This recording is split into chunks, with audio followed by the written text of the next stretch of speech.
మన ఆర్మూర్ లోని ఈ కేఫ్ లో నార్త్ ఇండియన్ స్టైల్ మోమోస్ ఇంకా పాస్తా స్నాక్స్ దొరుకుతున్నాయి మచాస్. అవి ఎలా ఉన్నాయంటే, హలో మచాస్, welcome back to our channel తిరుగుదాం మచా. ఇది మన top famous tiffin centres, underrated foods, చాయ్ అడ్డాస్, hunting best biryani, exploring waterfalls, ఇంకా 11 సిటీ గణేష్ సిరీస్ తర్వాత ఇది కొత్త సిరీస్ స్టార్ట్ చేశారు. మన పనే తిని తిరగడం కదా, అందుకే. సో ఇది మన covering classic cafes in Armoor లో ఫస్ట్ వీడియో మచాస్. ఈ కేఫ్ సిరీస్ చేయడానికి మెయిన్ మోటివ్ ఏంటంటే, మీరు మీ ఫ్యామిలీతో కంఫర్ట్ గా వెళ్ళగలిగే కొన్ని మంచి కేఫ్స్ చూపిద్దామని.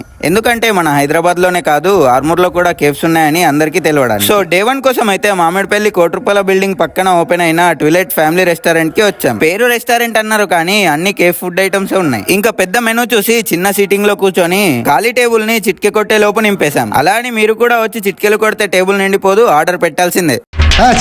ఇంకా ఫస్ట్ అయితే పొటాటో లాలీపాప్ వేసేసా. దీని టేస్ట్ అయితే 9/10. సెకండ్ ఐటమ్ వచ్చేసి చికెన్ ఫ్రైడ్ మోమోస్, ఇదైతే 8/10. ఇంకా లాస్ట్ ఐటమ్ వచ్చేసి వెజ్ వైట్ క్రీమ్ పాస్తా. దీని రేటింగ్ అయితే 7/10. ఎందుకంటే మనకి వెజ్ కి అస్సలకే పడదు. మోరల్ ఆఫ్ ద స్టోరీ ఏంటంటే, అఫోర్డబుల్ ప్రైజెస్ కి వెరైటీ ఆఫ్ ఫుడ్స్ టేస్ట్ చేయాలనుకుంటే ఖచ్చితంగా ట్రై చేయండి మచా. ఎంత తక్కువ రేట్ ఉన్నా బిల్లు కట్టని మీ ఫ్రెండ్ గాడికి షేర్ చేసి తీసుకుపోమని కామెంట్ లో మెన్షన్ చేయండి. రోజుకి చిత్త కట్టు కుక్కలు కదా రేతును. నెక్స్ట్ ఏ కేఫ్ కి వెళ్ళాలో కామెంట్ చేయండి, ఖచ్చితంగా వెళ్ళిపోదాం. అప్పటి వరకు మన ఛానల్లోని మిగిలిన సిరీస్ చూసేసి మన ఛానల్ ని ఫాలో కొట్టండి.